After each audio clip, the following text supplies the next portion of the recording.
પોરબંદર શહેરમાં ટ્રાફિકની સમસ્યા હળવી કરવા નગરપાલિકા અને પોલીસે મુખ્ય બજારોમાંથી આડેધડ ઊભી રહેલી રેકડીઓ અને કેબિનો દૂર કરી. આ કામગીરીને પગલે અનેક નાના વેપારીઓ બેરોજગાર બનતા તેઓએ ડેપ્યુટી કમિશનર મનન ચતુર્વેદીને રજૂઆત કરી અને જૂની જગ્યાએ જ ધંધો કરવાની માંગ કરી છે. તંત્રએ હાલ રેકડી ધારકોનો સર્વે હાથ ધર્યો છે, જેમાં પાસ અને આધાર કાર્ડ જેવા દસ્તાવેજોની ચકાસણી કરાશે.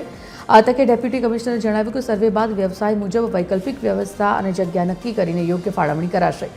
તંત્ર ટ્રાફિક મુક્તિ અને શ્રમિકોની રોજીરોટી વચ્ચે સમતુલા જાળવવા માટે પ્રયત્નશીલ છે.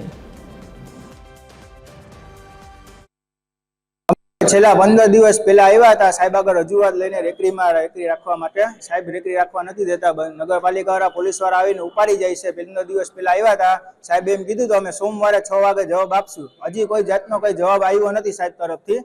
તમે પાછા ફરી એકવાર આવ્યા છે બધા ભેગા થઈને સાહેબ આગળ રજૂઆત લઈને કે સાહેબ અમને કા પછી તમે રેકડી ના રાખવા દો તો અમને એક જગ્યા ફાળી દો.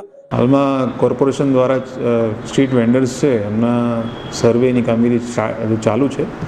જે હયાત કાયમી જે અમારા પાસ જે ધારકો છે અને અન્ય પણ છે એ તમામનું એક ફોર્મ છે જે અમે આજે ઇસ્યુ કરેલ છે, જેમના વિગતો સાથેનું ફોર્મ અમને ભેગા કરીશું અને ત્યારબાદ એમનો સર્વે અને એમનો ધંધાનો પ્રકાર, એમનો વિસ્તાર, એના આધારે તમામને ટૂંકમાં ન્યાય મળે તેને આગળની કાર્યવાહી કરીશું.